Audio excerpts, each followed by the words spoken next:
Ya tanya imam deh, penderitaan imam di setiap tempat. Ya. Imam kalau pengen makmum yang ngefans sama dia harus baca pendek, betul ya? Apalagi mau Ramadan nih bentar lagi ya. Ya antum betul-betul mendambakan imam yang paham antum, betul ya?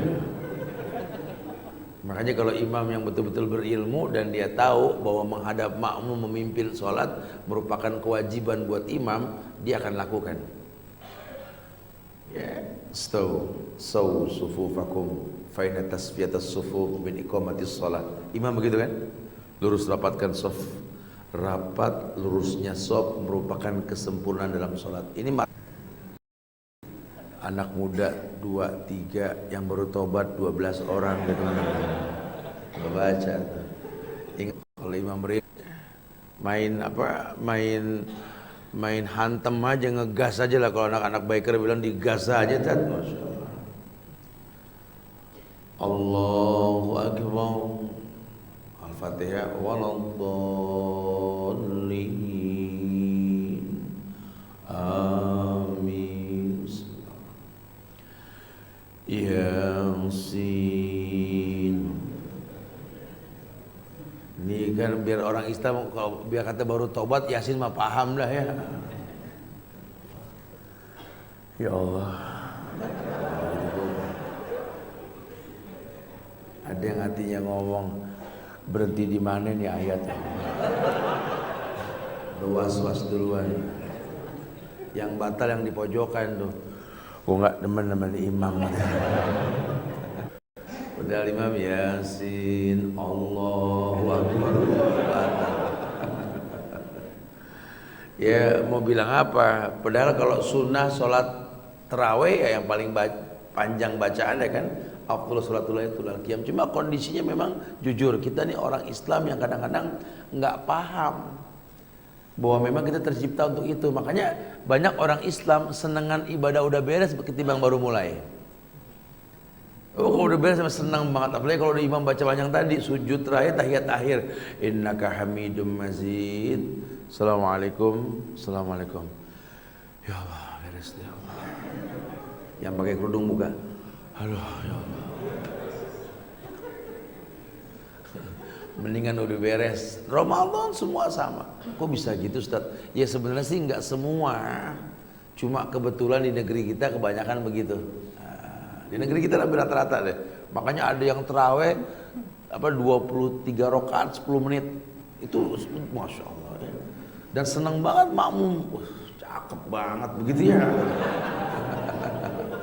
Saya nggak tahu penyebabnya apa, tapi kenyataannya seperti itu gitu ya. Aduh ya. Kok bisa begitu Ustaz? Wallahu a'lam. Saya pun sempat sampaikan di beberapa bahasan. Saya bilang kalau saya sih karena sering di Mekah Madinah sering lihat beda antara sana dengan negeri kita. Bedanya tuh gairah ibadah orang di sana tuh nggak seperti di sini.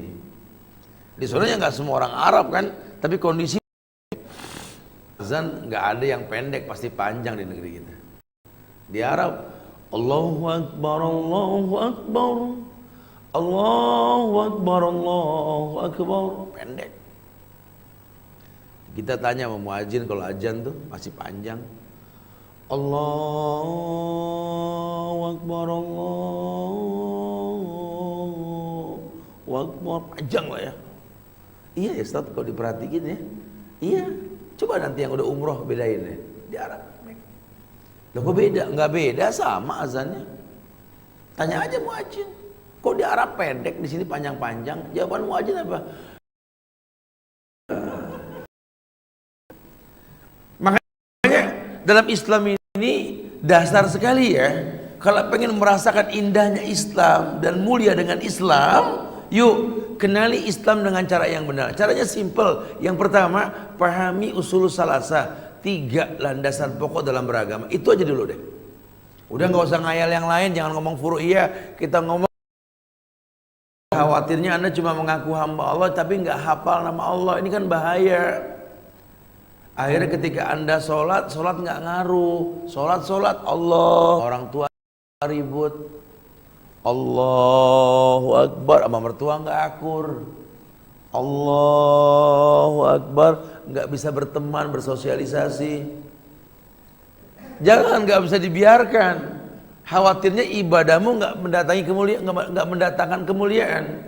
Makanya yang paling baik kenali Allah dengan benar deh. Ini usul yang pertama. Yang kedua, kenali Islam dengan benar. Banyak orang yang cuma mengaku Muslim tapi nggak paham Islam.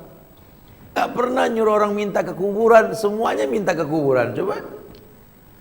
Bahkan berdusta atas nama Rasul. Kata Nabi apa? Man kadzdzaba alayya muta'ammidan falyatabawa maq'adahu minan nar. Orang yang berdusta mengatasnamakan diriku, kata Rasul, sementara aku nggak melakukannya, falyatabawa maq'adahu minan nar. Suruh ambil bangku, duduk di neraka. Kebayang ya? Dan itu penistaan sunnah namanya. Quran dinistain rame, sunnah dari dulu aman-aman aja. Padahal nista Quran bahaya sekali. Imam Malik yang mengatakan itu, man ibtada'a fil Islam bid'atan yaraha hasana faqad za'ama anna Muhammadan khana risalah. Orang yang menganggap ada sesuatu yang baru dalam agama dan dia anggap baik, dia telah menganggap Nabi Muhammad mengkhianati kerasulannya. Itu kata Imam Malik loh. Kenali Allah dengan benar, kenali Islam dengan benar, kenali Nabi Muhammad dengan benar. Usulus salasa, 3 landasan pokok ini kalau dipahami dengan betul, dia menjadi seorang muslim yang kafah. Dan dia akan merasakan betapa Islam rahmatan lil alamin. Bukan cuma Islamnya, pelaku keislamannya juga sama. Makanya aneh kalau orang Islam nggak diterima di sebuah tempat tuh aneh. Ini kalau nggak provokasi, kebodohan ketika beribadah. Kita nggak paham cara beribadah yang benar. Atau jangan-jangan ibadah nggak berbias sama kita. Sholat cuman lihat galak, emosi, radikal. Ya. Sholat bukan tidak, ya menghalalkan yang diharamkan. Ya. Sholat bukan tidak, cuma nggak bisa berteman sama orang lama, awet, nggak bisa. Ada yang salah. Usul, dipegang usul tersebut supaya dia apa? Supaya dia tahu Allah janjikan tadi, likulli awwabin hafiz.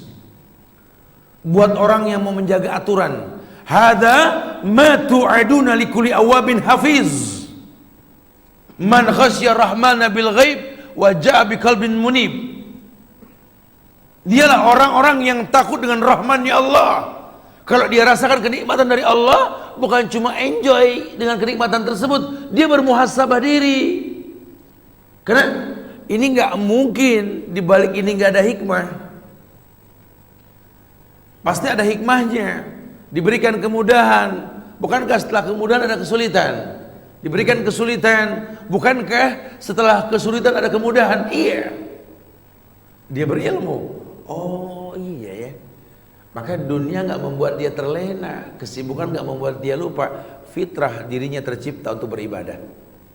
Wa ma khalaqtul jinna wal insa illa liya'budun. Tidaklah aku ciptakan jin dan manusia kecuali untuk beribadah. Dia kritisi imannya, dia pahami syariatnya. Oh kalau gitu ibadah ya. Sementara kalau sudah bicara ibadah, kita bicara tauhid kan. La ilaha illallah. Ulama mengatakan la ilaha illallah.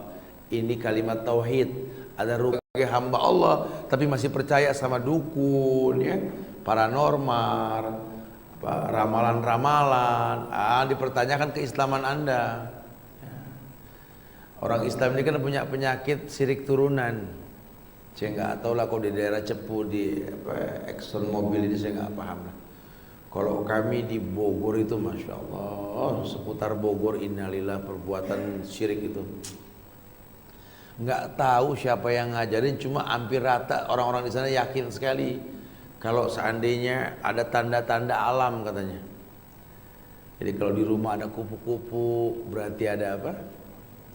Kalau tangan gatel mau dapat apa? Sama juga. Kirain Bogor doang. Cepu mirip cepu ya. Itu tuh kesyirikan tuh. Lagi apa hubungannya kupu-kupu sama tamu? Masya Allah. Kesian yang di apartemen dong, betul ya? Kupu-kupunya banyak nih Ustaz, banyak tamu nih ntar, tapi kecil-kecil, kenapa kecil-kecil kupu-kupunya? Oh kalau di kamar saya gede banget, kupu-kupu gambreng.